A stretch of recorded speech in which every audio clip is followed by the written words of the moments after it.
So yes, good evening everyone, and this is the second lecture of our lecture series Science and the Local, and we had our first lecture a few days ago by Professor Varun Bhatta, and today's speaker is Professor Madhulika Banerjee from Delhi University, and we will also have a respondent to her talk, who is my colleague from the department, Dr. Varun Bhatta from IISER Bhopal.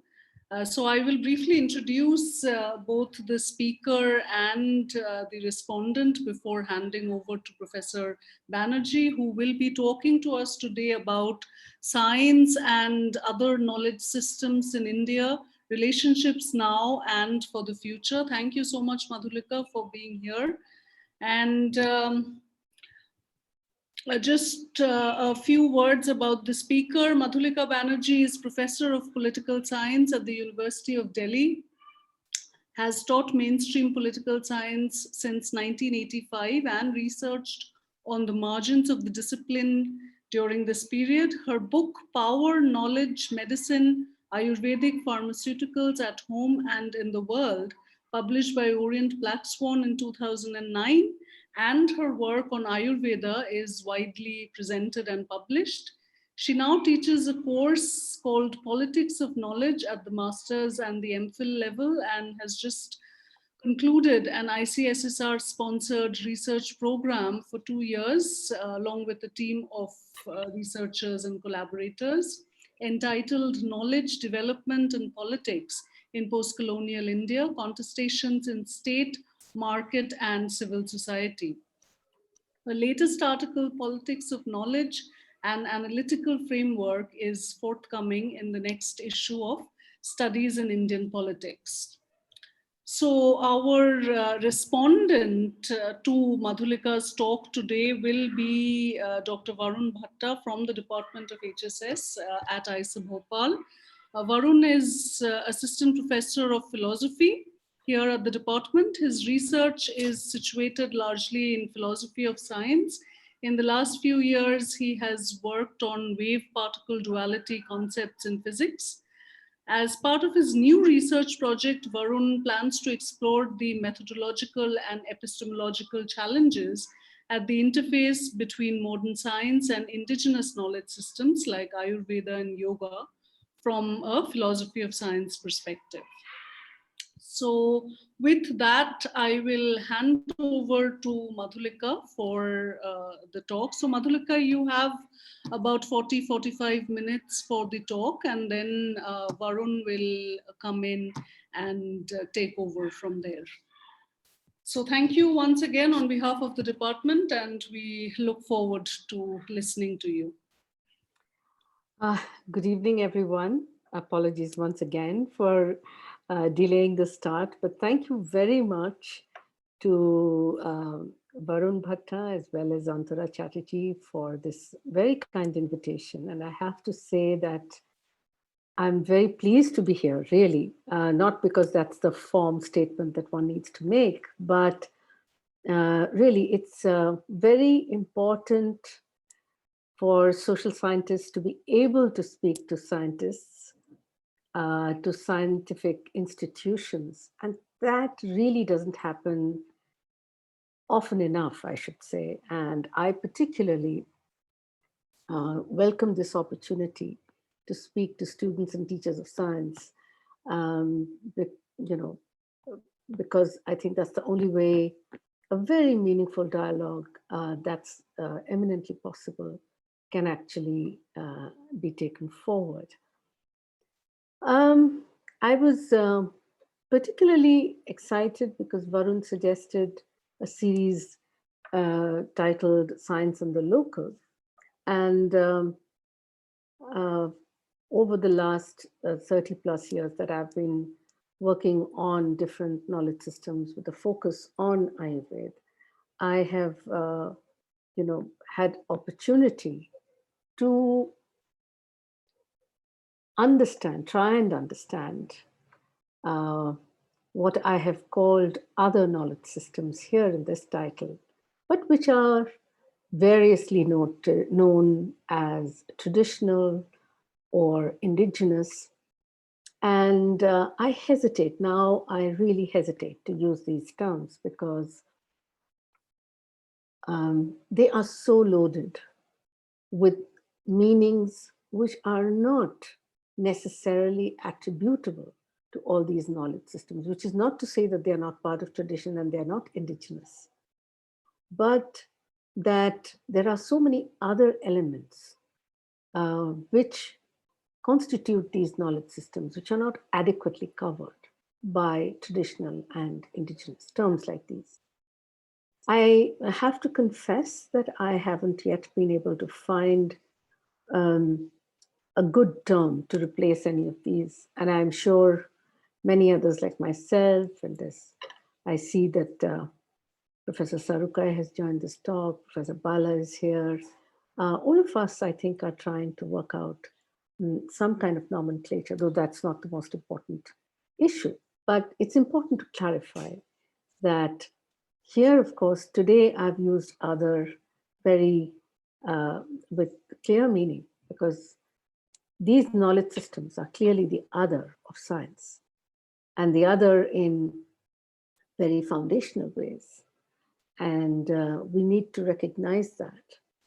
And in the same way as there are debates between the self and the other in so many different contexts, if science is to understand its value and place in societies like ours, then I think a very important part of that exercise has to be forging relationships with the other, which is why I chose to talk about this. But the one of the other knowledge systems that I know better than others is that of Ayurveda, and that's why I chose to speak on it. So we can go to the first slide, Varun, please. So to begin with, I'm not sure that's the first slide, actually. Sorry, this is going to happen because, okay, all right. No, the first one, okay, that's fine. We'll go with this, no problem. There's clearly some problem in transmission, but that's all right.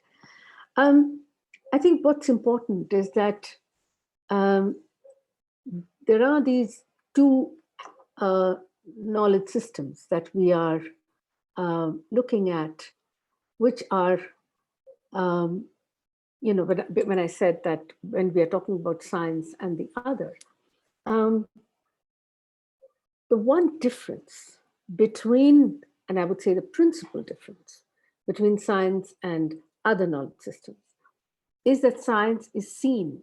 And the principal difference, when I say it's not an established difference, but a perception between the two, is that science is seen as something that is universal, and other knowledge systems are perceived as those which are really local.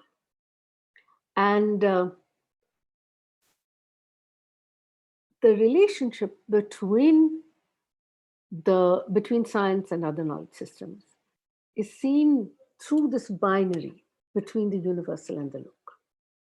And we need to understand this binary and to see how it operates, what its meanings can possibly be. And in order to understand the relationship in this binary, I'm going to talk about biomedicine and Ayurveda. So the other knowledge system that I know somewhat is Ayurveda, and the science that is the counterpoint to these other knowledge systems is biomedicine, of course, which is, of course, in common parlance known as allopathy or modern medicine. You know, there are many ways in which it is referred to. To begin with, however, when we try to understand what Ayurveda is, this is autocorrect that insists on making, whenever I write Ayurveda with a small a, it insists on capitalizing the A.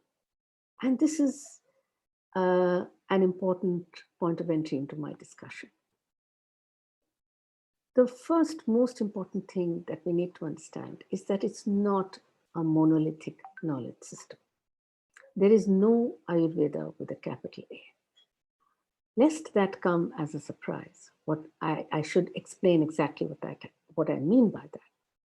What I mean is that there are a common set of guiding principles, epistemology, if you want to call it, of what it means to be healthy, what it means to take ill, and what are the different ways in which illness can be dealt with such that you can become healthy again. So in medical knowledge in India, and this is a fairly broad statement to make, but in and across medical knowledges in India, there is a very interesting common set of guiding principles. What is equally interesting is that there is great diversity in the practice of these knowledge systems. And that's where the plurality comes into play in a very significant manner. Now, most and a great proportion of Ayurvedic practice is based on herbs, on medicinal plants. And as people here would know, this is a country which has at least 7 broad agroecological regions. And they are so diverse, they are so different. Naturally, the vegetation in each of these systems varies to a great extent. They're very different from each other.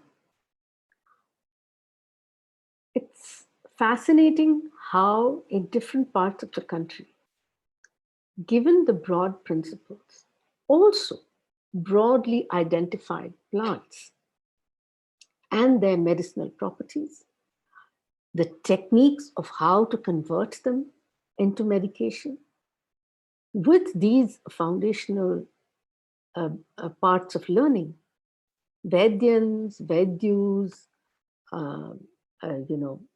all kinds of healers, and there's so many different names of healers that are available across the country, the local names, and there are given names and so on. We can talk about them at a later point in time, which actually tells you about the local nature of that practice. They actually incorporate into their practice from local ecology, from local vegetation, whatever medicinal plants are available, that more or less goes with the kind of plants and herbs identified and taught to them through either texts or through oral tradition.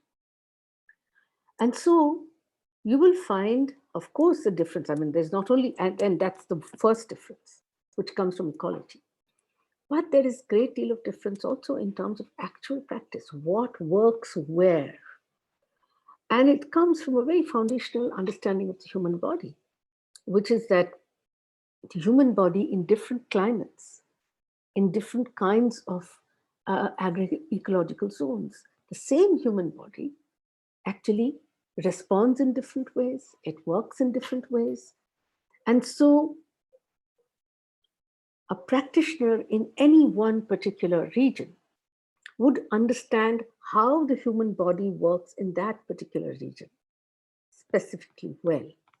And their understanding, that overall common understanding of wellness, illness, and treatment, is then cast into the contextual nature of the human body and what is available to it, and what likely diseases it can possibly be subjected to, and what works best when certain kinds of medication or treatment patterns or systems are applied. And this is further diversified, because we also know that every human body is different from the other. Each person responds to the medication in a very different way. So I would say that understanding medical knowledge as something that stems from the local in a very foundational way provides for what possibly could be the most rigorous understanding of the human body. The diversity of the human body, the diversity of its responses to its local, and how the local and the human body actually interact with each other, which is so specific. And now a lot of biomedicine is beginning to recognize that while the universal principles are very important, valuable, but when it comes to the very understanding of how actually the practitioner, any doctor, any health practitioner will tell you how things work, then the diversity of experience actually accounts for how significant the local is. So this particular characteristic of Ayurveda is something that has been established for a very, very long period of time. All the texts that are talked about, the Brihatrayi, the three major texts, so Charaka Samhita, Sushruta Samhita, and Ashtanga Hridaya. These are texts that are, any historian of science who has rigorously studied these things will tell you that they have evolved over a period of time, and that they have built on the wisdom and the learning that is available to them from people who are in specific areas, and all of those, and different kinds of Adivasi groups, different Shramana, castes, and the Brahmana caste. Their knowledge actually has been consolidated into these texts, which grow over time. Not only are there texts, but then there are Nigantus, the commentaries, which actually are a testimony of how these are growing knowledges, adaptive, contested, innovated upon. So the transformation from place to place over time, these things are very significant in terms of this particular knowledge. So in fact, it's what I began with saying, that so all of these changes and adaptations and innovations, etc., have been built into both text and practice over time. This is very, very interesting about the Ayurvedic knowledge space. Very quick, I mean, all of these things, one can talk about for a great length of time. But since I want to quickly move over to the other aspects that I want to discuss today, I would like to point out just one small thing. Why is it that autocorrect goes to capital A? It's not a coincidence. We all know that technology has its own politics, and the spellings and the pronouns and the common nouns that are built into the dictionary of our computers are very significant. They come from a certain place. Ayurveda with a capital A is an invention of the 19th century. In its counter to biomedicine and allopathy as it came in through the colonial state and through very, very powerful traders in this country, what needed to be done was to consolidate what looked like one cohesive knowledge system, which had some kind of a uniform character. And that is when the plurality of Ayurveda became a kind of, not exactly a monolith, but yes, it did become substantiated into a singular kind of medical knowledge system. So I'm saying lots of different things at this point in time, but we are trying to understand how Ayurveda comes across as one knowledge system, but on the ground exists in great diversity and heterogeneity. This is very, very important if we are to understand what, we are, and we want to talk about today. Yes, Varun, I'd like to go to the next slide, please. So when Ayurveda is modernized, the first stage is the modernization is in this counter. Ayurveda acquires a capital A. And a number of different things happen to the different Ayurvedic texts. There's a constant, need to identify the content within these texts as something that has a clear correspondence with what the modern biomedical texts were about. So there's a gleaning from all these texts in terms of anatomy, physiology, etc., and creating the textbooks of modern Ayurveda, which look very similar to those of the modern textbooks that are evolving in Britain. And we must remember that the modern medical textbooks were still in evolutionary form. They didn't come to us in some complete form in the 19th century even. So they were evolving too, but the broad drift was very clear. And the Cartesian divide between mind and body, that was very clear. And that the body needed to be seen as the sum of its parts, that was clear. So in that template is what Ayurveda sought to cast itself. The other thing was to transform the entire teaching system. So from the tolls, it came to institutionalized teaching in the classroom. And one of the most important transformations that took place as a result of this change, which had a very serious impact across the board on the character of institutionalized Ayurveda, was that a very important characteristic of Ayurveda, which was that the theory and the practice were very, very closely linked. And the practitioner is also the one who reflects upon the extent to which the theory works and is not actually someone who waits for somebody else to do the research. The practitioner is the one who authoritatively, people say that people just substitute plants and they don't know, they sort of make do with what is available. But it's a very important and informed and considered decision when a physician chooses to make what is known as a substitution.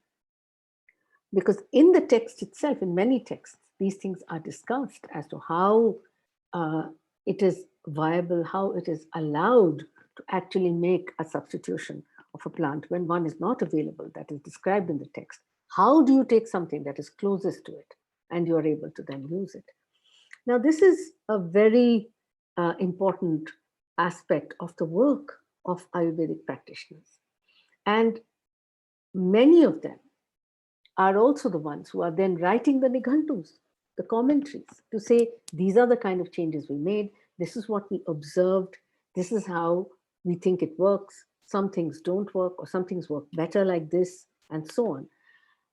So what I'm trying to say is that that process is what the students who live with the practitioner also learn.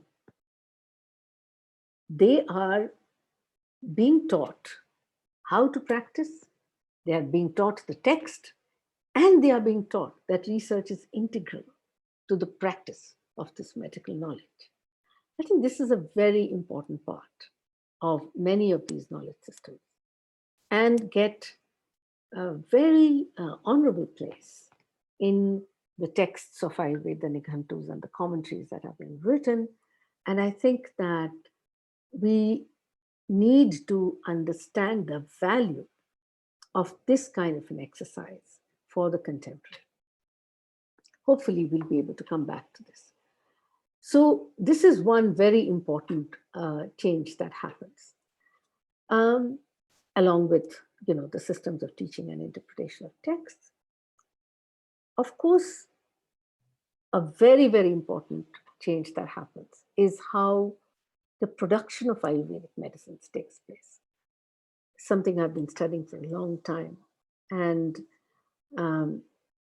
I could speak for 40 minutes just on the standardization of production. But of course, I'll limit myself to a few.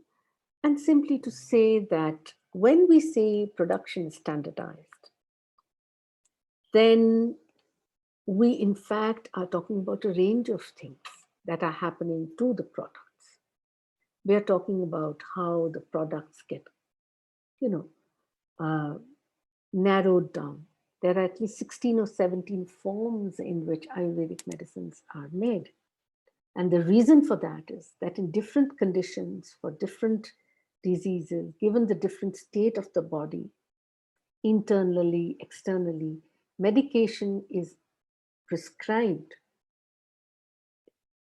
in order that the patient may maximize the gain from that medication in different points in time. And so the different forms of medicines are also to be understood and given very, very carefully. And I think that it's important to recognize that in the last 100 years or so, ever since we have begun to think, especially in the last 20, 25 years or so, ever since, suddenly the educated middle class in India has begun to recognize that, oh, Ayurveda is a good thing and we should probably try to use it. Not to speak of I have to say with a shudder, the current sham of trying to go back to our glorious medical knowledge or all other knowledge systems. One very important point that we miss, and that is a travesty of the system actually, which is that most medicines in Ayurveda have to be prescribed very carefully by a Vaidya who understands your condition and uses great depth of knowledge in order to prescribe a combination of medicines to you.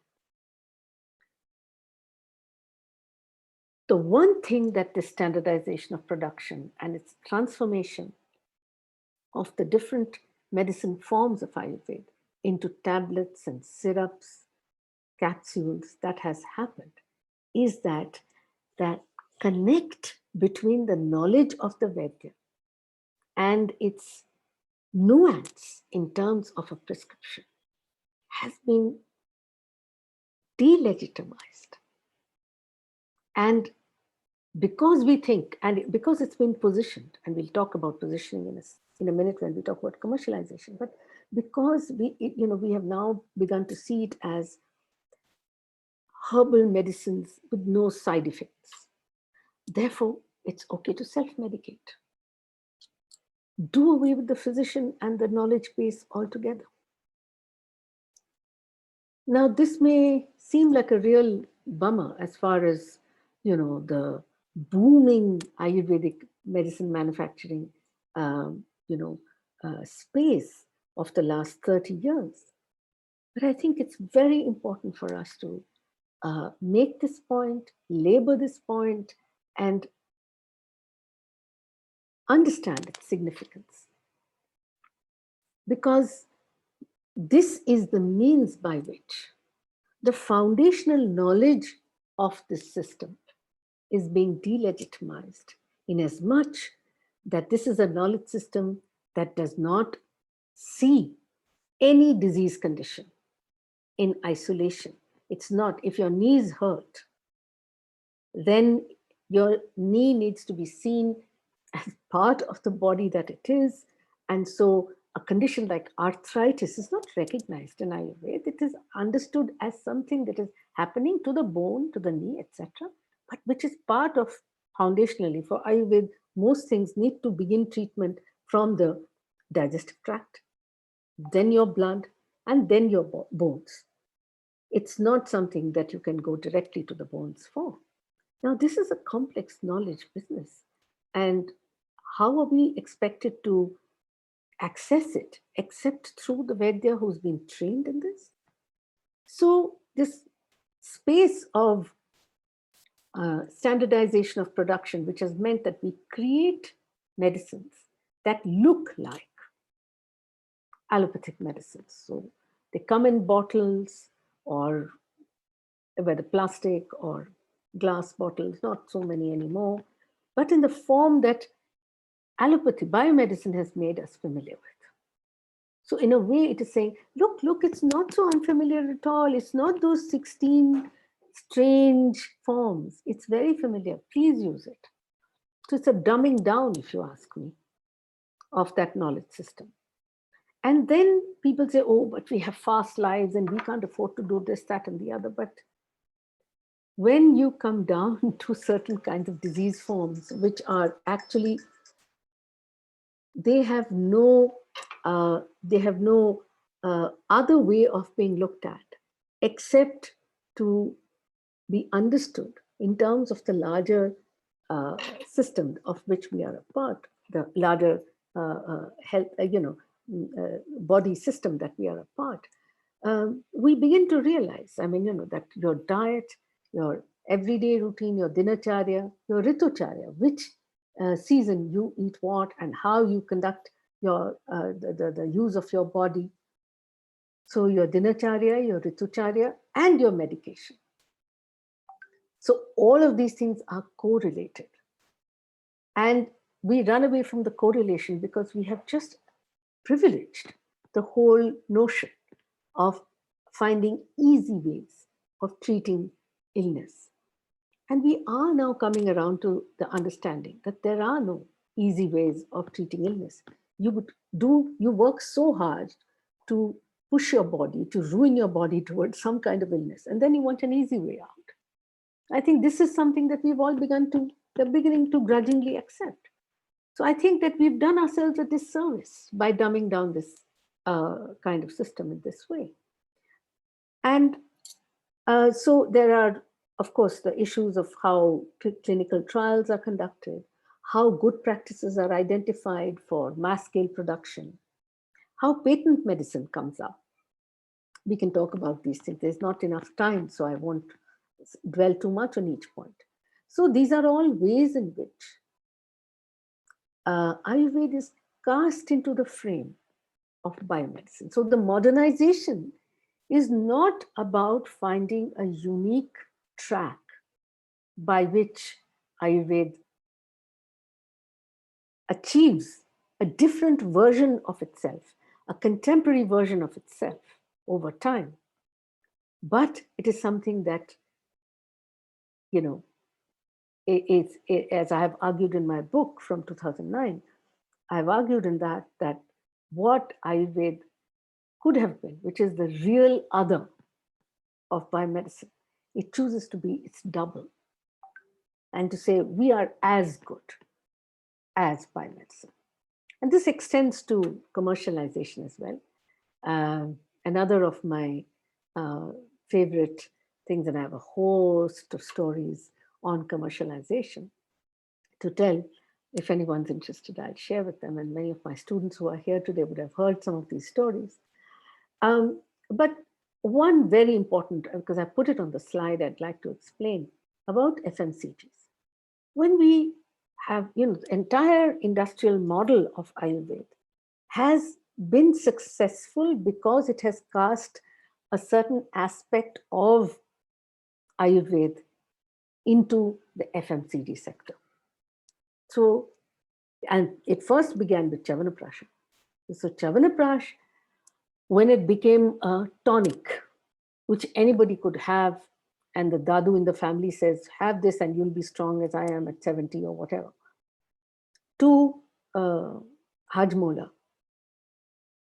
Now, these are the two, these are cornerstones of how health is understood in Ayurveda. But they've been put into fast-moving consumer goods. And repositioning them and, conveying them in a certain manner in the market, the advertising strategy, which is all part of the repositioning, the pricing, the packaging of these products, that actually suddenly opened up the market. So it was very clever marketing. There was no question about it. And it's an easy argument to say that that sort of popularized Ayurveda. And we have to ask ourselves the question, popularized, what part of it was popularized and to what end. Not to speak of the fact that if so much Chyawanprash is being manufactured by so many companies, can we really vouch for the veracity of that product? It's a very important question that we need to ask. And Chyawanprash is a very complex and important part of the entire system that's available in Ayurveda, the treatment system. And to position and market it as a tonic, I think really doesn't even get halfway into understanding what it does and what it can do. Okay, so Varun, we'll go to the next slide, please. So in this casting, it's not as if there's a tame, casting that Ayurveda takes over. And what I said that, it goes, what I argued earlier, that it opts to be the double rather than the other. There are many initiatives and many instances of when it does otherwise, and it does place itself as the other. One of the most proud, contestations that Ayurveda has achieved is in terms of research. For a long time, research in Ayurveda was simply about, showing certain kinds of efficacy, showing certain kinds of validity, according to the parameters that biomedicine used to set out for its own medicines. There was a fundamental problem. The parameters, the protocols of biomedical trials were from within the biomedical paradigm of illness, treatment, prognosis, diagnosis, etc. Where there is a foundational difference between Ayurveda and biomedicine on these issues, that kind of casting itself in the protocols of biomedicine achieved very little. It was never able to actually establish what was different and what was valuable about Ayurveda's knowledge, which could then be worked upon, in terms of a further dialogue or a further exchange with biomedicine.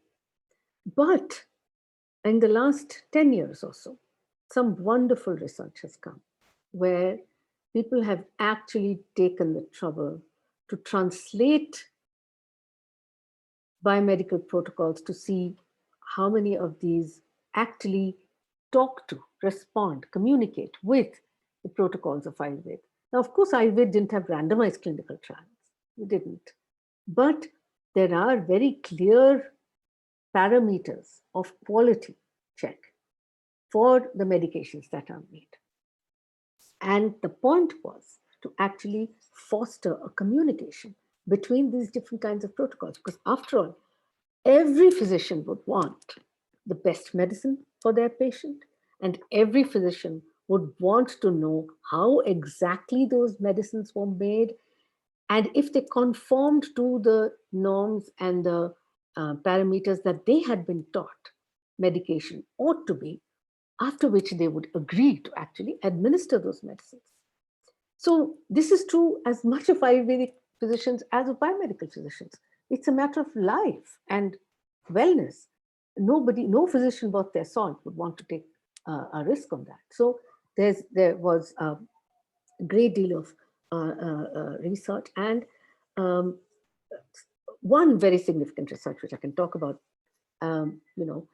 is the research on rheumatoid arthritis that was taken up by the Ayurveda of Coimbatore, and they set up a dialogue with no less than the National Institutes of Health in the US, given that they are considered to be the most, difficult quantity as far as medical research goes. And that was deliberate, because nothing less than that would do in terms of validity, legitimation.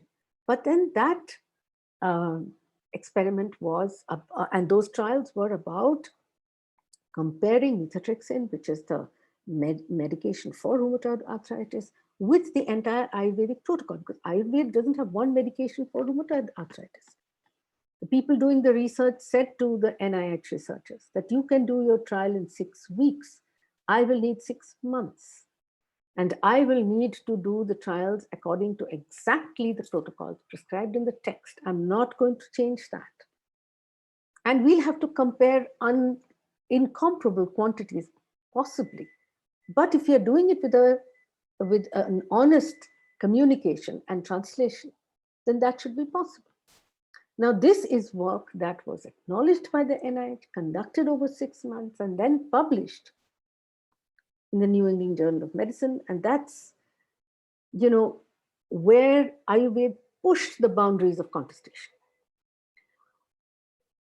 In production too, lots and lots of small organizations across the country are insisting on good quality, small scale production together with local healers. Now that's another contestation that exists within Ayurveda as well. So there's those who have been trained in the textual tradition within a certain institutional, traditional or modern format. And then there are these itinerant healers who learn from all kinds of different people and who then practice in a certain context, who have no legitimation even of the orthodox or the traditional variety, and yet are considered extremely valuable by local communities. And many organizations are working with them to create good quality medicines for local consumption, to make sure that at least some medication reaches the poor, reaches people in local communities where nothing else reaches, not even a primary health center of the government. So the whole public health possibility with local healers and local healing traditions and local manufacture of medicines is another subject for another discussion altogether. And the critique of public health institutions in this country and the alternatives that are possible for it. I think we've not even begun to explore the real possibilities that we have that are already available with us. And these are efforts that are so complex, so interesting.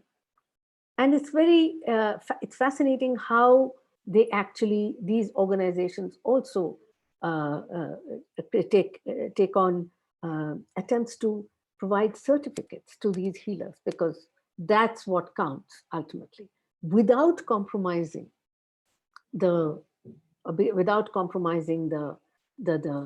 unique knowledge that they have. These are all very, very interesting, varied contestations that are offered from within the large heterogeneous sector that we call Ayurveda. And of course, it's there on the slide, but I forgot to mention that apart from the research that I talked about in detail, there are now very good, rigorous, peer-reviewed publications within the country from Ayurveda, Siddha, Unani, and Ayurveda. When I say Ayurveda, I'm talking about Ayurveda because this is a small set, I understand. But then there are so many other knowledge traditions, and each one of them has made such strides in all of these different dimensions. The tragedy is that even when they are recognized by PubMed, the Indian Medical Council of India, Indian Medical Association, doctors, they are not prepared to accept the veracity of this knowledge. We'll go to the next slide, please, Varun. And so we need to understand that this transformation it needs to be understood in many different ways.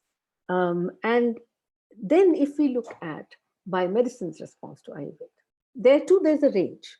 There's no one, and I just ended the earlier discussion by saying that there's no recognition. Yes, indeed, there is no recognition at the institutional level, particularly. There's a non-acceptance, there's a hostility. And yet, people will tell you about collaborations between individual practitioners who somewhere make up their mind that if their patient needs something that another physician is able to offer them, the patient can get better. They use their wisdom, their knowledge, and their practical sense, all of that put together. this is an area that is waiting to be understood, analyzed. Field work needs to be done on this. And I feel so bad because I've been part of a doctor's family where my father, who was trained as a surgeon, um, through and through by medicine, but somewhere he had great respect for Ayurveda, for Swarikpa, the Tibetan system, Unani. He had trained as a young man. He had trained with a Hakim, so he knew about Unani. And later came to respect homeopathy a great deal. And he collaborated systematically with a homeopath friend of his over countless patients and never really documented them. And from them, I know of many other doctors who actually do this kind of collaboration and do well by their patients. And they are so careful in monitoring the effect of the medicine on the patients that they never, one thing that doesn't happen is that something deteriorates because of a certain medication that the patient might have. So in fact, I think on the ground, we have a very different kind of relationship between some kinds of doctors across different kinds of knowledge systems. And we really need to understand that if these are people who are taking so much responsibility, surely, you know, that is possible. And of course, at a very, sort of very expensive private institutions, there is also this kind of collaboration. We know the big, sort of Medanta and Apollos and all kinds of places where there is a division of Ayurveda and there's some semblance of an effort to collaborate between recovery from surgery through Ayurveda and so on and so forth. So, but the spaces are all very different. And there isn't really a kind of systematic, I think, perhaps these institutions have some kind of systematic, sort of recording of the efforts that they undertake, the outcomes, don't know. But certainly there's no recording of the many, many unofficial, non-official level collaborations that there are. And I think that this is a space that's really waiting to be understood. We'll go to the next slide because I think I would like to also, perhaps, bring this discussion to a close. I think that this uncomfortable coexistence that's been there between Ayurveda and biomedicine is something that can actually change because there's a lot of scope for it, there's a lot of space for it, and all kinds of it. I haven't even talked about the pandemic. It's really given us such a space and time to think about so many issues. And today, when the vaccination is all the rage, you wonder, do people think about vaccination and immunity in the same breath? There was so much discussion about immunity last year. What happened to that? Do people understand that vaccination is a form of immunity and that that immunity can possibly be expanded beyond vaccination? Vaccination need not be the only way, etc. These are all questions and very, very uncomfortable questions. And I think that we need to move towards some kind of notion of complementarity. This is a very difficult argument because if I am saying, as I have done, that they come from different epistemological realms, the parameters, the philosophies are so different, the practices have been different, then where is the scope of complementarity? Are we talking about a Kuhnian kind of incommensurability between epistemologies, or then where is the question of complementarity? I think these are questions that really need to be asked. And so I think that overall, in terms of not just looking at it as a narrow medical knowledge system contestation, but to look at it in terms of a larger public health question. I'm a student of politics. For me, these larger questions that affect the last person and how institutions need to adapt themselves to the requirement of the last person is paramount. So I cannot help but privilege that. And I think that that's why we need to look at medical knowledge systems to being complementary, and then working towards some kind of a comprehensive provisioning for people at the absolute lowest level of the pyramid in this society. I will end simply by saying that over the years that I have been looking at the relationship between the science and the local through the lens of biomedicine and Ayurveda, I have understood that this enables me to actually understand the relationship between science and all kinds of other indigenous knowledge systems. And the frame of analysis that I have applied to understanding the relationship between biomedicine and Ayurveda, or indeed the way in which Ayurvedic knowledge has transitioned towards a kind of modern character, modern structure, modern institutions. Many indigenous knowledge systems, I have a clumsy phrase for them at the moment. I call them already existing knowledge systems. Those of us who are my vintage will know where that term is coming from our engagement with already existing socialism, if you remember. But for younger scholars, that may be unfamiliar. But already existing knowledge systems talk about, enable us to see that these are knowledge systems that are part and parcel of people's lives today. And they have been for a very long time. The point, however, is not necessarily to privilege their historic value in order to say we knew it all before everyone else, just as you know who some people like to say that. That's not the point. Point is that they are living traditions, that they're part and parcel, they're adaptive, innovative, changing systems. And they are ecologically located. They are part of the memory of communities. And if communities, and not if, all communities are constantly trying to go forward, they're trying to get better. And there's no question that the focus of moving ahead should be that everyone moves ahead together as much as possible. Equity, that's the meaning of equity. That if that is the criteria, then we know that when people work with the knowledge systems they already have and build on that, the possibility of many more being included in that process is higher.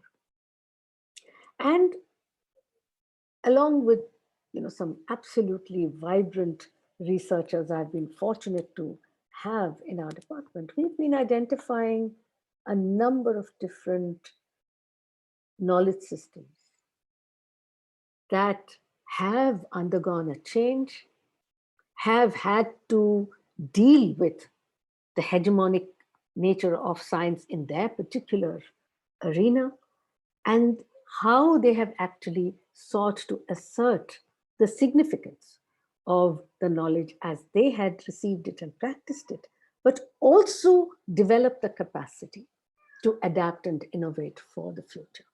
So I've just listed a few: seed sovereignty, water management, how people view floods, and how they don't see all kinds, they have a nuanced understanding of floods. They have several names for floods, and how they manage floodwaters, and how that is related to the political economy of land distribution, and so on and so forth.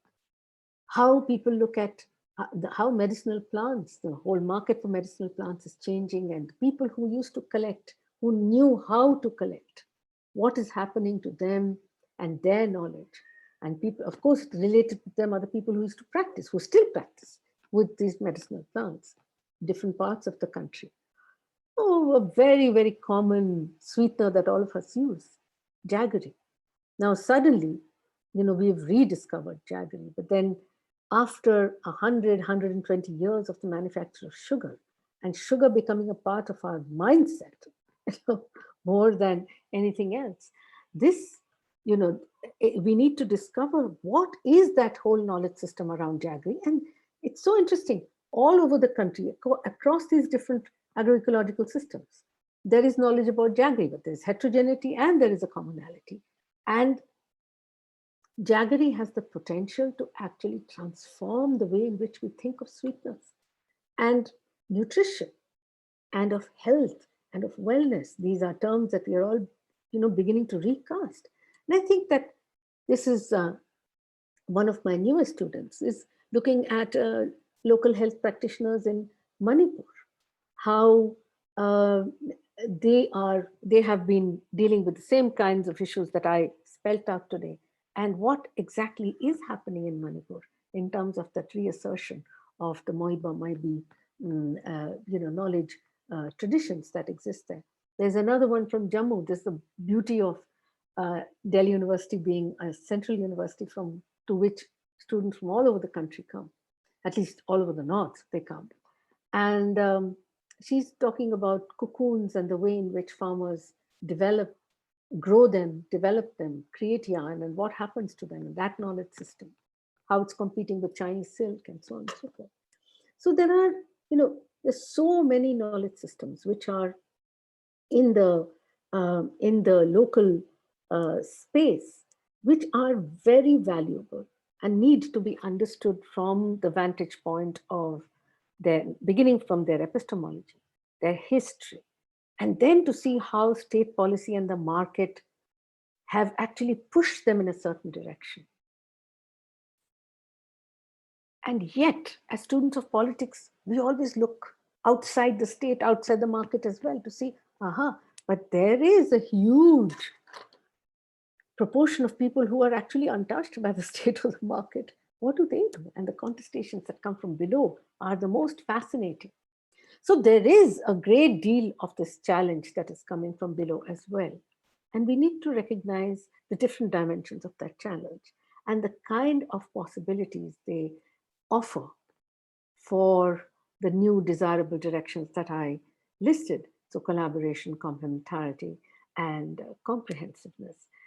And I think that this is a very exciting area of not only research, but a lot of work on the ground, that people who have the privileged education that all of us in this audience share, we can engage with, contribute to, learn from what is happening on the ground. And I think that that's where the excitement of the relationships that are being forged, that are being challenged, that are being made anew, those need to be understood. And that's where we understand what the real relationship between science and other indigenous knowledge systems are. Thank you very much for this opportunity to talk about this. And I hope we have a good set of questions around. Thank you so much.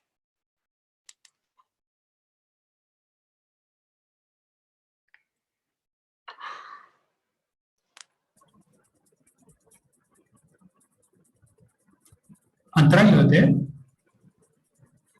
Yes, Varun, I'm here. So shall I go ahead with the response? Yeah.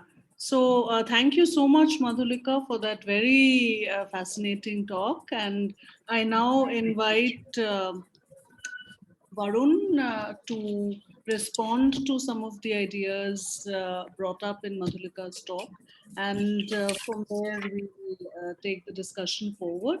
And I'd just like to mention request participants to please raise their hand or type out their questions or raise their hand, and we will unmute you and give you an opportunity to speak. So with that, I will hand over to Varun. Yes. Madhulika, thanks for this wonderful lecture. And I loved how you covered so many different aspects and dimensions of in understanding, first of all, how we are supposed to the problems of calling something as indigenous knowledge system, starting from at that kind of a mind political move to the larger problems of how the traditional knowledge systems or the other knowledge systems, as you call it, um, uh, have faced in the context of the hegemonic modern biomedicine taking over the main scene, and how Ayurveda and other knowledge systems have to reconfigure themselves in order to make themselves legitimate and also somehow have a voice in this kind of non-equal platform, so to say. And I really liked the aspect of I mean, like you just didn't go on pointing out the challenges, but you also pointed out the positive aspects. How these two different silos of knowledge system have tried to interact with one another fruitfully. I mean, like Ayurveda trying to go forward and trying to show to the modern medicine, biomedicine, how by following the biomedicine standard itself, Ayurvedic protocols can come successfully and show similar results in that sense. And at the same time, how at the ground level, and this is what I think was a very nice point, which we usually miss when we are being vocal about this kind of challenges and confrontations, of how at the ground the practitioners themselves and the patients try to navigate the path between these two knowledge systems. Like, I mean, this is what happens at every family, I think. I mean, like, my parents have, yeah, I think every family has two set of doctors, one biomedicine doctor, one Ayurvedic doctor, and yeah, and how everyone knows when the patient goes to the other doctor for what kind of problems. So, and somehow it is quite difficult to capture that synergetic kind of setup that is there in the Indian context. And yeah, probably more future work will try to bring out the nuances of that. Having said that, I really liked how you ended with what are the different directions that we can, new desirable paths that we can travel in order to make this kind of confrontation that is presently existing between biomedicine and other knowledge systems. And here, I mean, you touched upon how as if like I mean, like the biomedicine and the other knowledge systems like Ayurveda, Unani, Siddhi medicine, and everything. One of the ways of understanding them is, of course, as through the complementarity framework, like as if like there are different paradigm, there are different knowledge system where kind of communication between these two things seems to be impossible in that sense. However, somehow that still doesn't explain the kind of animosity that the biomedicine has towards the other knowledge system. The animosity, like say, for example, the recent incident that I can think of is how the Ministry of Health made surgery the part of Ayurvedic practice. Made it a compulsory course how the practitioners of Ayurveda also have to learn surgery, and how the practitioners of biomedicine reacted to that by calling off a protest and claiming the other knowledge systems as mixopathy, and various other marches that they held towards this. So how are we supposed to understand that? I mean, like, of course, there is, of course, the social angle, the political angle to all of this, where the two practitioners feel that they belong to different worldviews. But how is that we are supposed to understand the modern practitioners, the practitioners of modern medicine, not understanding that, like, what is so essential or what is so characteristic that they have to own up surgery to themselves, that they can't let that practice go to someone else. I think that part of the problem here is science, which includes biomedicine in the way we are talking right now, somehow in its practice is not reflective about its own discipline and how it works. Now, let's say, for example, if it knew that, historically, the theories of science, which includes theories of physics, chemistry, biology, biomedicine, everything, keeps changing and keeps reconfiguring, and how there has been paradigm shifts in this practice itself. So then it seems to be that, first of all, not acknowledging that itself, how science as a discipline works, and forget acknowledging it. I think they're largely ignored somehow, largely because how science is taught, how the science is largely done. That kind of a myopic understanding of how science works leads to a kind of essentialistic kind of idea of what is science, and saying that doing medicine is to do surgery, and I can't give it to someone else who don't have a license or don't have a degree about it.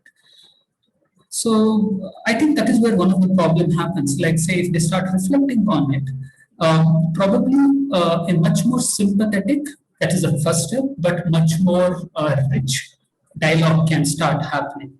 And just to cite one example, I feel that if we ask a biomedicine, modern medicine practitioner, they would say that Ayurveda is a completely different thing. It will not have, they will not even have the basic understanding of human anatomy, and why should we even give surgery to them? So somehow they're not able to understand that there can be two theories that can work parallelly and be equivalent to each other. So when we try, and possibly this, once we are able to make them understand the problem, and try to show that how there are ample examples within sciences itself, how there are equivalent theories where one will not suffice, but you need two theories to work with each other.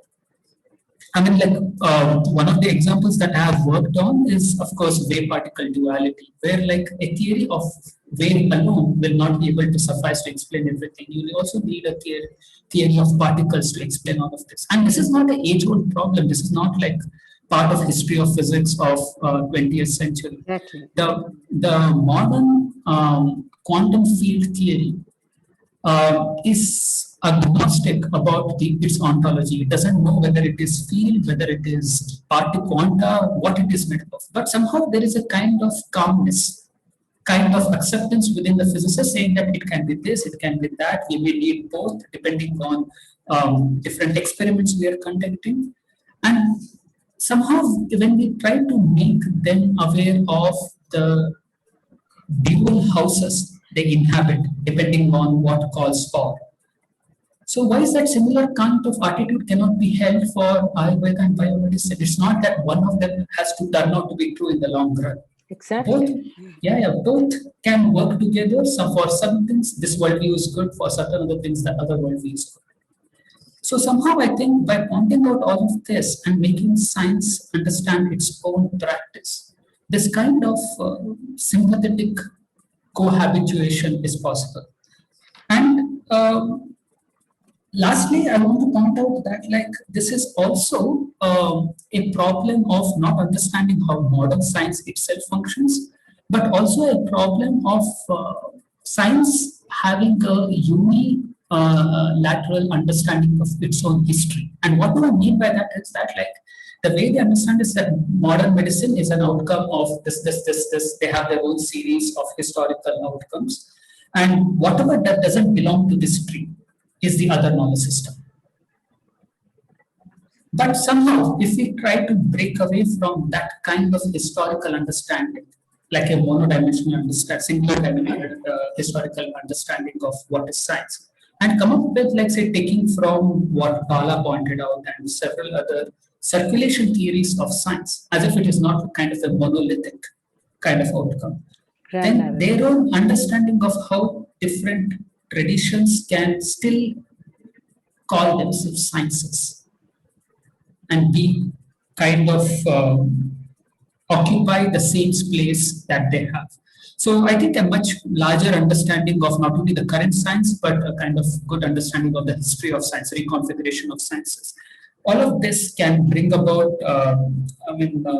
at least few steps, desirable directions, as you mentioned. Okay, these are the few points that I want to bring up.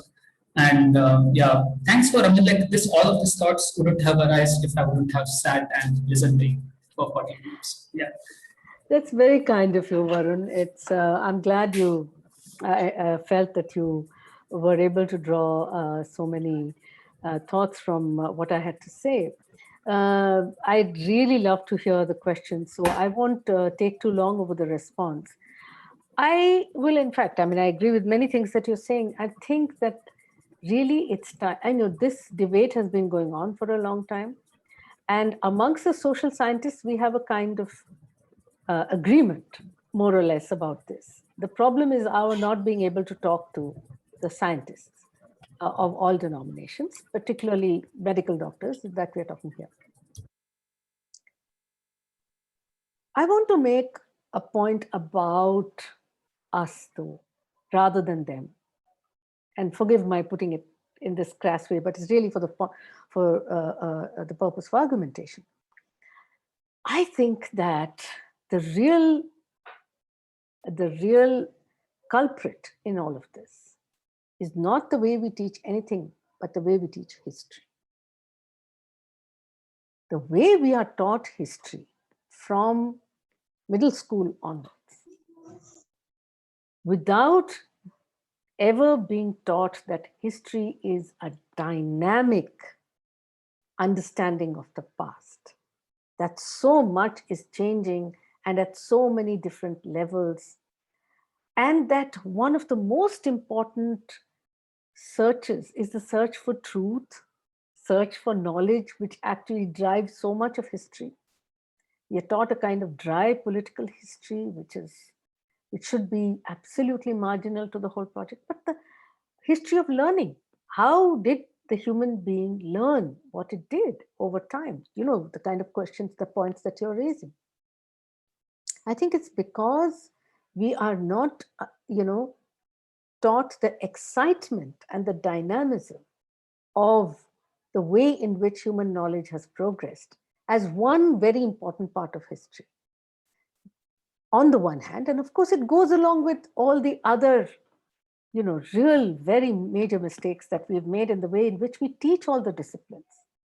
We assume that it is not possible to study the sciences and the social sciences together. So very early on, it's dinned into our heads that if you're not good at math, you can't do sciences, and so on and so forth. And you have to have a certain kind of felicity.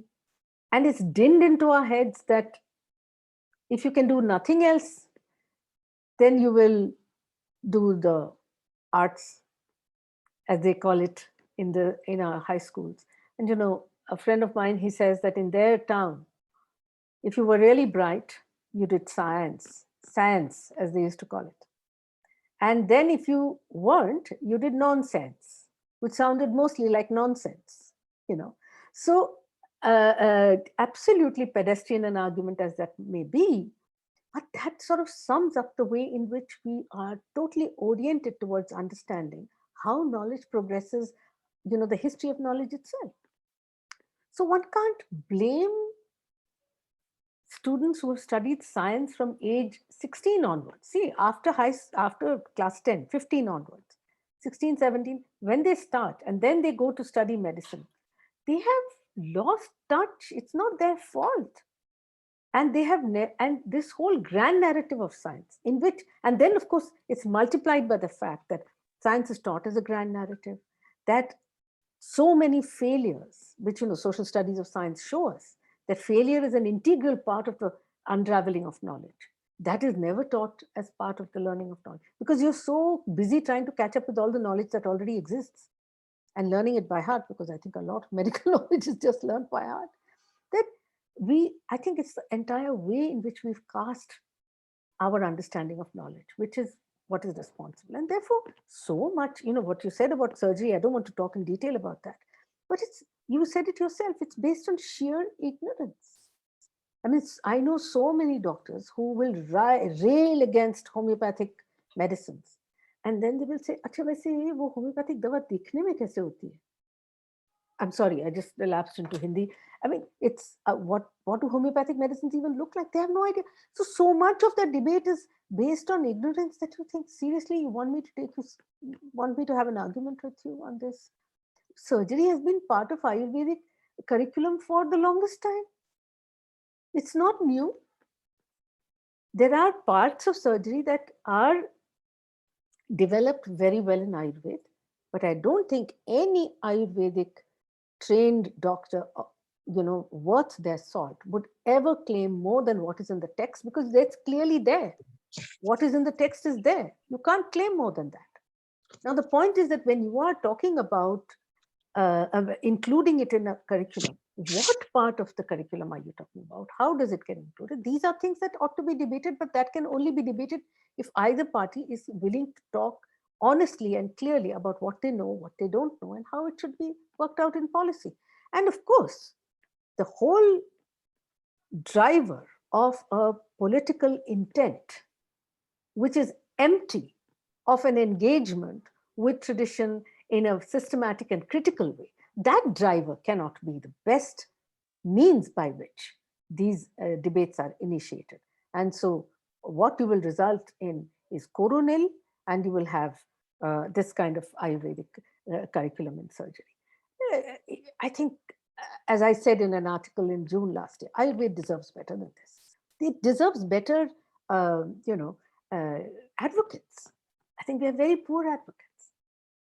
I think I'll stop there and I'll wait for questions. Thank you.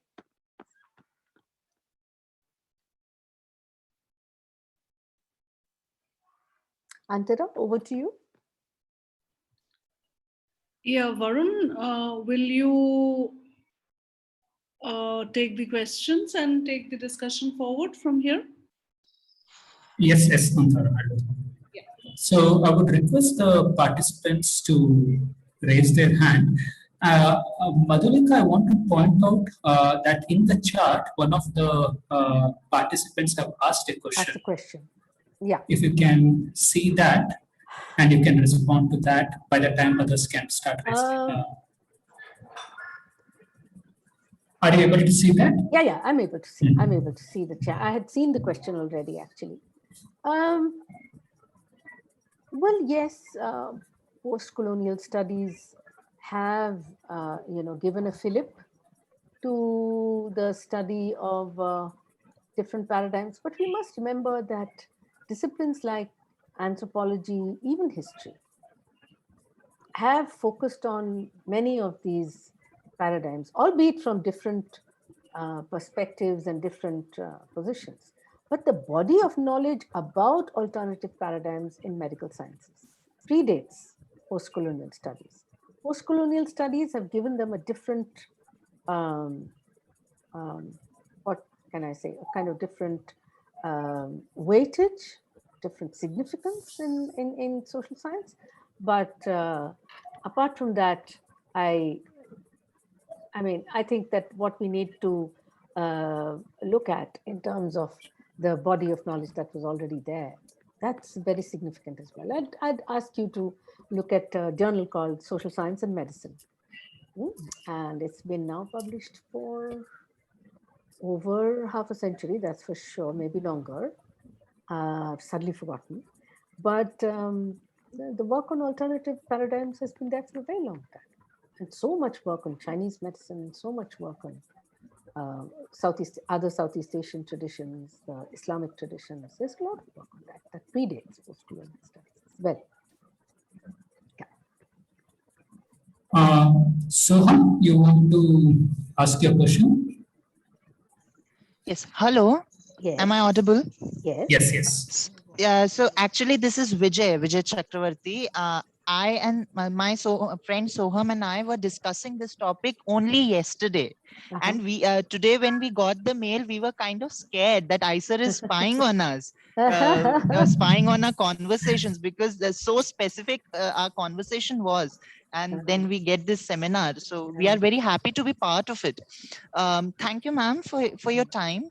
I do not claim to be anybody who is very well versed with Ayurveda or normal medicine, modern medicine as well. I do not claim any of that. I'm just a student of science, right? And yes, so I would not go into questions of politics or history. Those things are true, and they can be debated. What I would like to go into is how you mentioned that these knowledge systems are separate from science. You mentioned an exclusivity from science. That I am not very much convinced about, because see, science as we see it or as we perceive it should be able to explain anything and everything. So if your Ayurvedic medicine is working, then then the reasons why it's working would be the science of it. Okay, so in that sense, the exclusion fades away. But yes, I understand the exclusion in the sense as it is perceived in today's society. So my question is actually this. So you said that Ayurveda, that people go for easy ways, as in modern science or bioscience, as you said. I would not call it easy. Those are effective ways. If modern science for problems like cancer, hepatitis, COVID, it was this modern science or bioscience that had answers, right? So these nobody wants their patient to suffer. If that science is working and it's effective, it's not an easy, it should not be said that we should not penalize the patient for seeking that way out. It's an effective way, we should seek that, right? So when we think of Ayurveda in the normal perception of people who are not well versed with Ayurveda, and I am the representative of that section of society, it's Ayurveda is good to remain healthier, to lead better lives, to have a harmony between mental health and physical health. But when we are actually diagnosed of a serious disease or a life-threatening disease, then I think it is fatal to depend on Ayurveda, because Ayurveda shies away, or at least what is presented to us as Ayurveda shies away from going into hows and whys of things happen. So for example, take cancer, metastatic renal cell carcinoma. So we know that the chemotherapy drugs work because they chop off the kinase receptors, right? That inhibitory actions is there. Now, the Ayurveda, as you talked about, is more individualistic. It's more wholesome, holistic, as in it's taking into account the whole, fitness, wellness. So it fails to go into the crux of the matter or answering why things happen the way they do. That's why there is a lack of trust or confidence of the common people, or at least the people in science like us, students like us, in Ayurveda, because it does not answer our questions to the point that we should be satisfied. So how do you address that? And I understand that there is real knowledge in traditional medicine, but that has not been presented well. That has not asked questions to itself in the way that modern science has done. So modern science has been very scrutinizing of itself. That self scrutiny you'll find is missing in Ayurveda. And under the current government's regime, you would see that it's being given because of their nationalistic agenda or whatever. It's being given a push, but then that also without reason or without the answers of how and why. They fall on deaf ears as far as the scientific community is concerned. I'm so sorry for my bluntness, but I want to put it this way. If you would answer it, thank you so much. Thank you for this opportunity. Okay. So the problem with your question is not your bluntness, Soham. I'll directly take on this question, shall I? Varun, is that good? I didn't wait for... Depends on you, Madhulika. If you want to answer one by one, that is fine. I see Yeah. There are more hands up. Yeah. Yeah. I will take this one on because there are like 55 questions in what he's asked actually.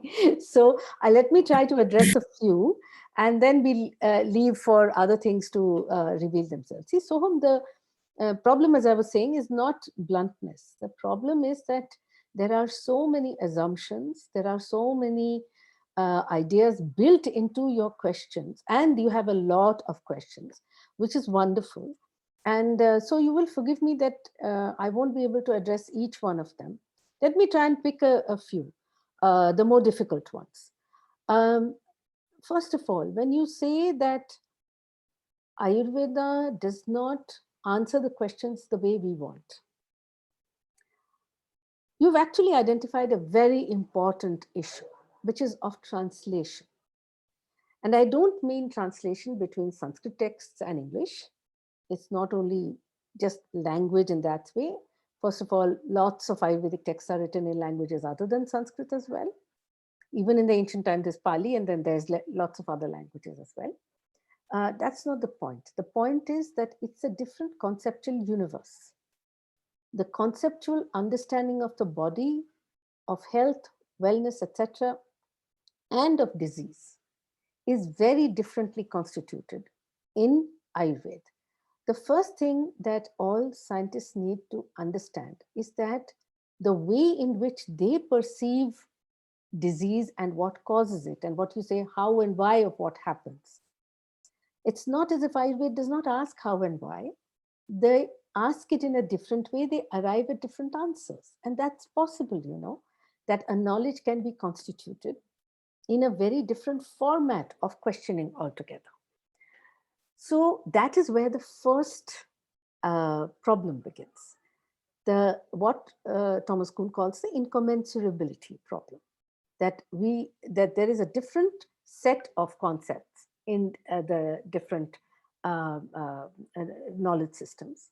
And it is because they do not talk to each other that they are not able to relate. Just give me 1 second, please. I need a second.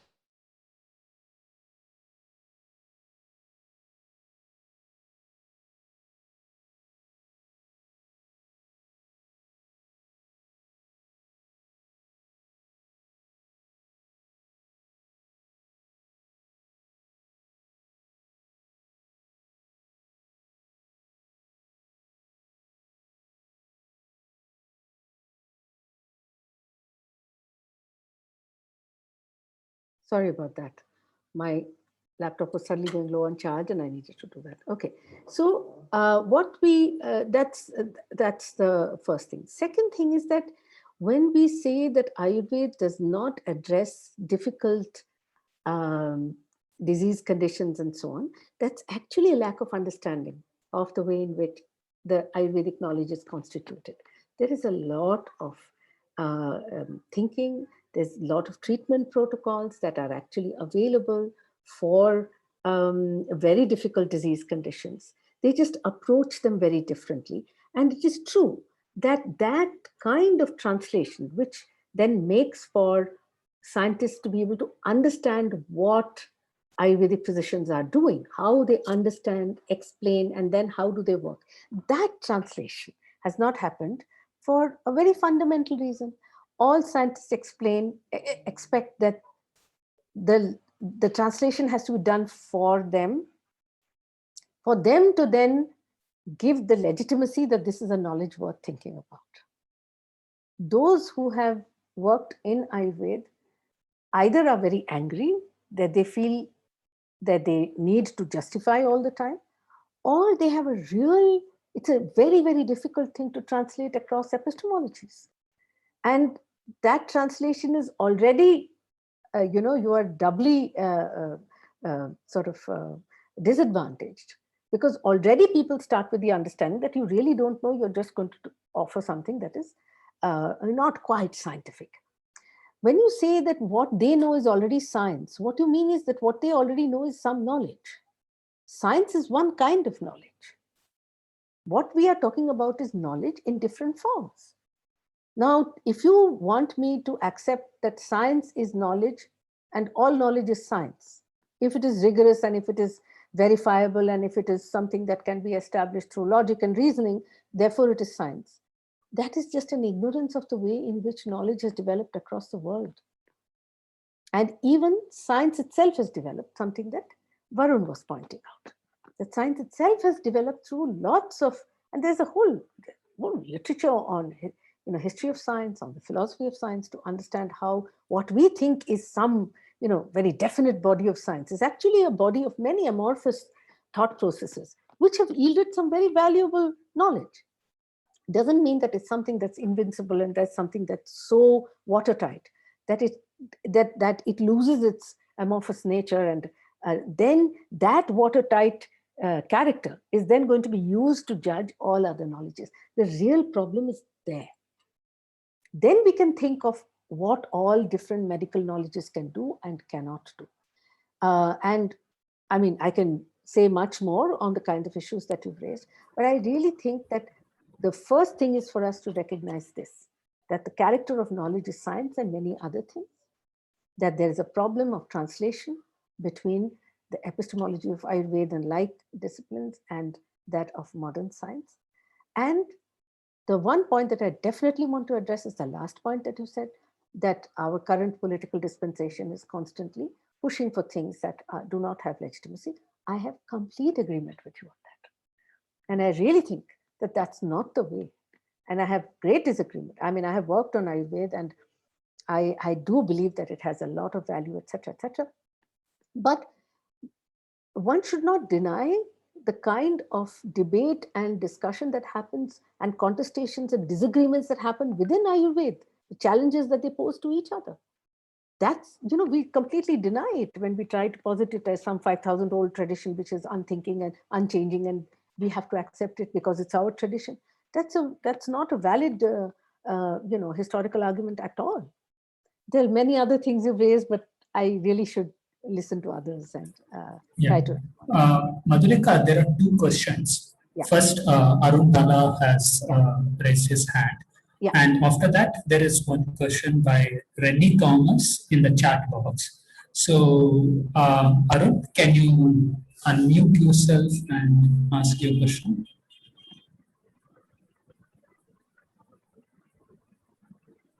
Arun, can you unmute again? Okay. Hello. Yeah. Hello. Can you hear me? Yes, I Yes, can. yes. Yes. Okay. I suppose you can see me too. Yeah. Okay. You can. Okay. I didn't realize that. Yeah. Okay. Thank you, Madhulika, for this, very we've lost you. stimulating. No. Hello. Madhulika, I'm able to hear Arun. Can you hear me? Now Yes, I can hear Arun. you. You broke up in between. Oh, okay. I don't know how that happened. Okay. Network. Yeah, thank you for your very stimulating talk. And I learned a lot about many of the issues about, confronting Ayurvedic and biomedical practices in India.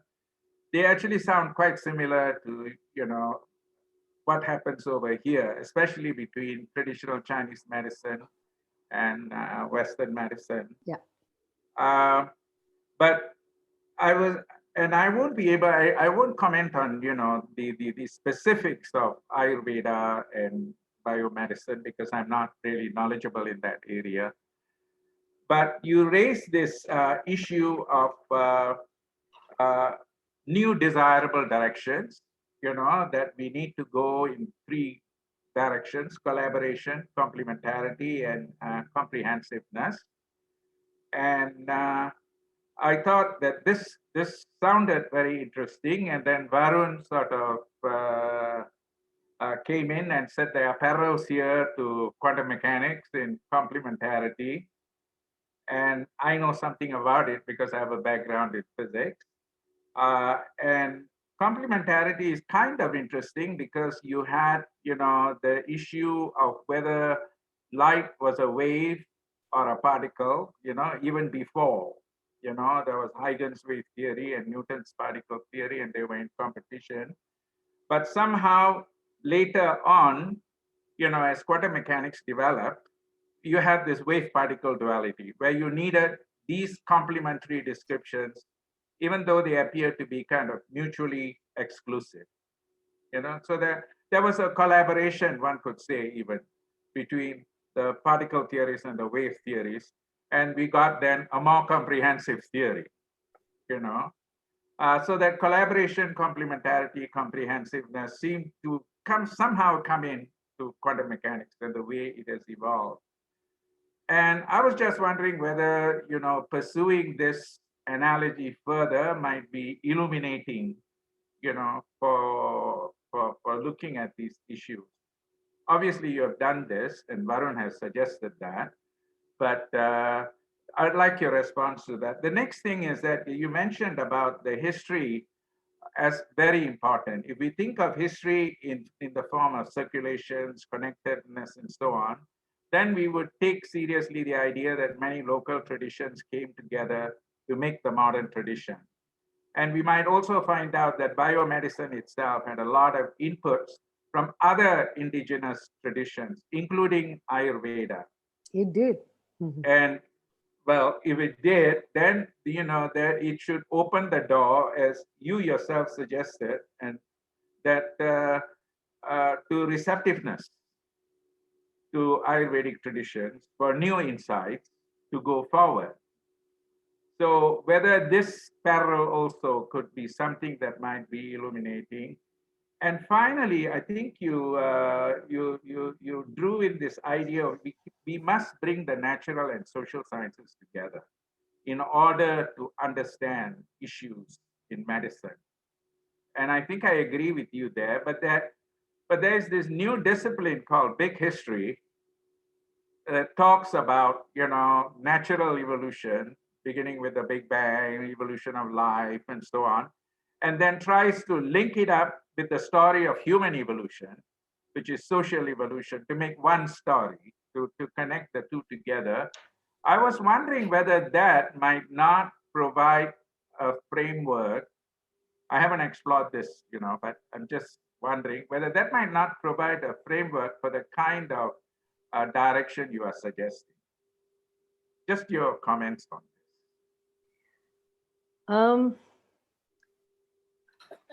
If I begin with the last point, actually, I'm always a little bit hesitant to go along with a search for one very large story that seeks to explain everything.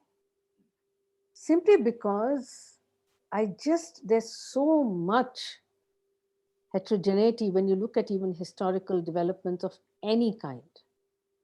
I don't know how they would be woven, and invariably in the weaving, then the pattern is decided by someone who is able to see a harmony in that pattern rather than to emphasize on the dissonances.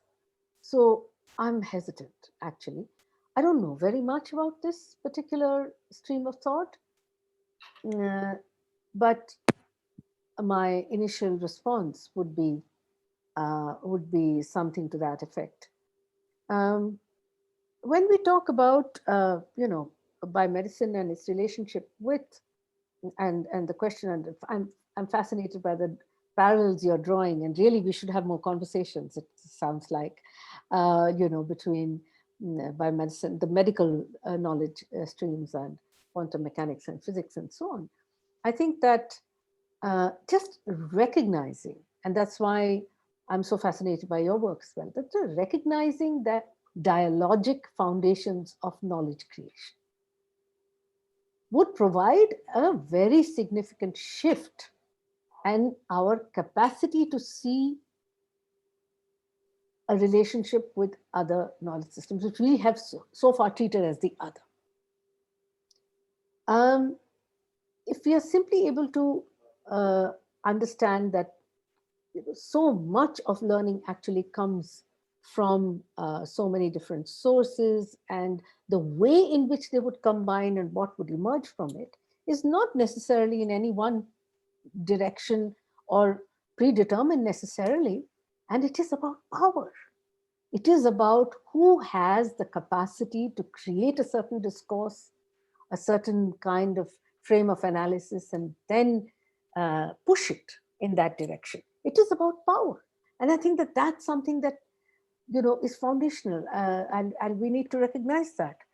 And everything we do, operate, our institutions, curriculum, what textbooks are going to be prescribed, everything is on structures of power. Then why should this understanding of knowledge creation be not, set in that frame of reference? I think as a student of politics, that's the one thing that I'm able to bring that sort of opens up the explanation a little more and provides some kind of meaning to it, because power is something that everybody understands. So much for now. I think, I have not addressed everything that you've raised, but, in terms of the issues broadly, this is what I would like to say. Yes, thank you. Thank you so much for being a part of this evening. Thank you very much for joining. Let me look at Reni's question, which I sort of stole a glance at, and I think I've understood the first part, which is the relationship of Ayurveda with other medicines, medical knowledge systems. And the introductory chapter of which report are we talking about? Indigenous medicine only Ayurveda. Oh, the Committee of Indigenous Systems. This is the 48. Okay. Bhor Committee. History of Ayurveda. Yeah, possibility of theorizing local as a plural category. Okay. Yes, Varun, I'd like to respond to this question by Reni Thomas. Thank you so much for raising these questions. Actually, I think somewhere I didn't use the word plural today, and that might have caused at least me to not completely explain that when I'm talking about the local and talking about heterogeneity, for me, plurality is key to understanding the way in which I understand Ayurveda. And absolutely, I mean, when I'm one of those people who have studied Ayurveda in India, systematically I've talked about two aspects of power with respect to Ayush and Ayurveda. Within Ayurveda, the fact that there are so many different hierarchies, principally hierarchies between textual traditions and oral traditions.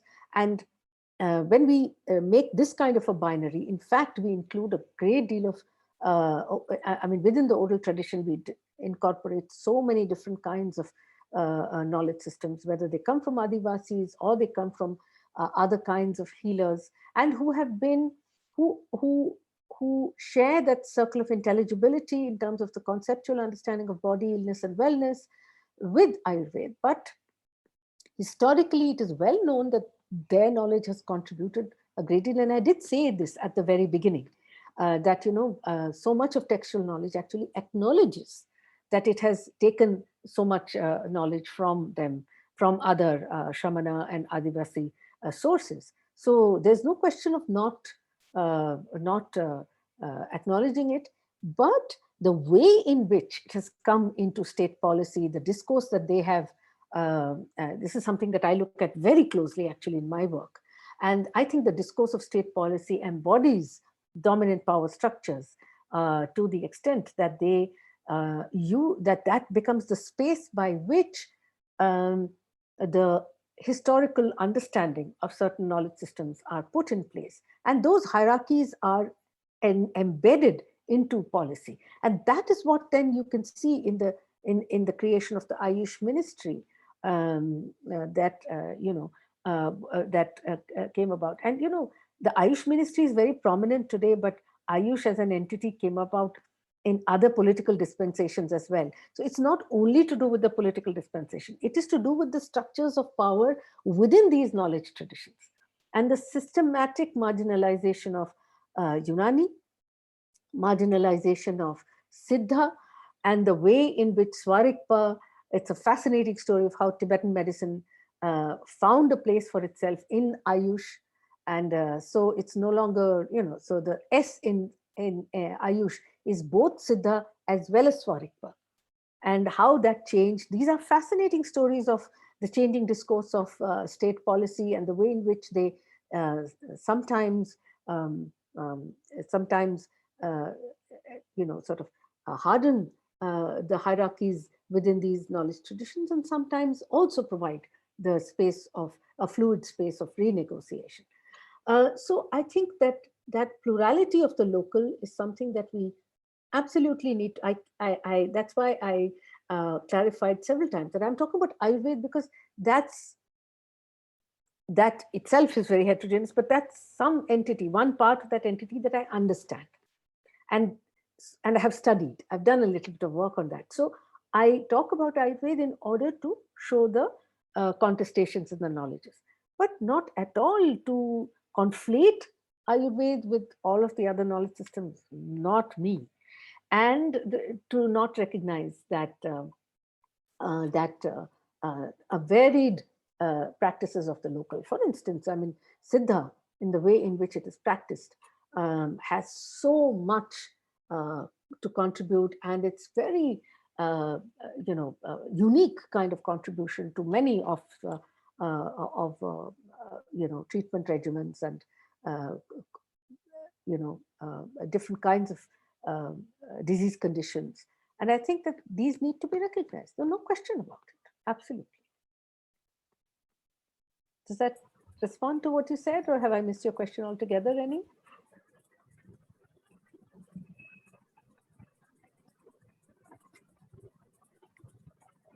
Okay.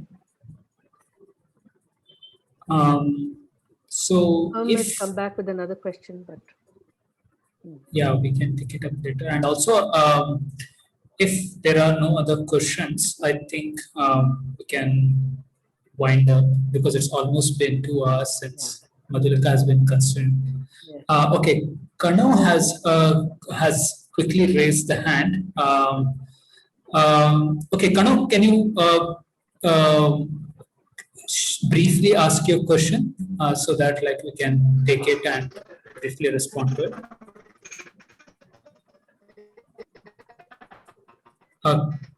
Not able to hear you, Kano, if you're speaking. Yeah, it's not clearly audible. Would you like to write in the chat box, please? I'll very briefly ask the question. I think two questions. Hello. Yeah. Hello. Yeah. Go ahead, Kano.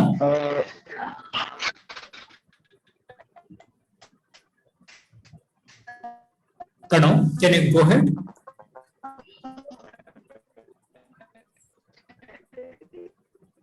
It's not audible at all. Yeah. Hello. Yeah. Yeah. Hello, is it clear? Hello. The progress that means secondary. Kano, Yes, I'm typing the question. Kano, sorry, Yes, your yes. voice is, there's a lot of noise in the background. I think it could be the line,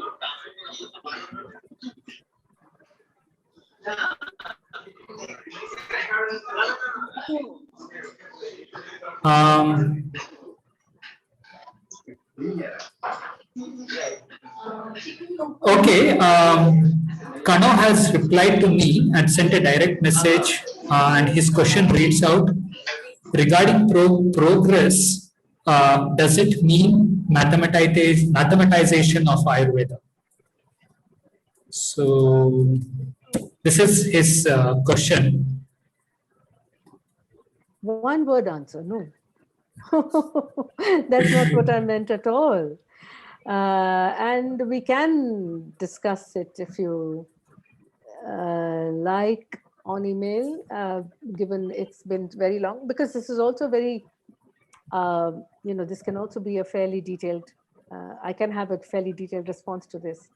But simple, no, it doesn't mean. Progress, I think we need to redefine progress as well. For parameters, conceptualization of progress itself needs to be thought about critically.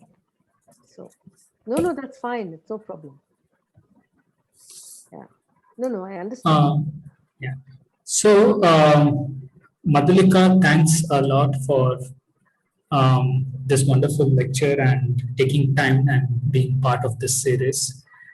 It's wonderful to listen to you after having read your work and everything and engage in a conversation about a topic which I think at least I and you are deeply interested in, and hopefully others have also glad they could take part in this. Thanks once again for this, and hope we can continue this conversation in the Yes. coming future. Yes. I'd love that. That would be great. And thank you to everyone who joined in and Thank you. stayed Thank through all you. this time. Thank you very much. Yeah. Thank you, Antara. Thank you for this. Yeah. So much. Okay. Thanks everyone for joining, and wish you all a good night. So Okay. yeah. Good night. Bye-bye. Varun, we'll be in touch. Okay. Yes. Yes. Okay. Bye-bye. Bye. Bye, Antara. Bye-bye. Bye bye. Good night.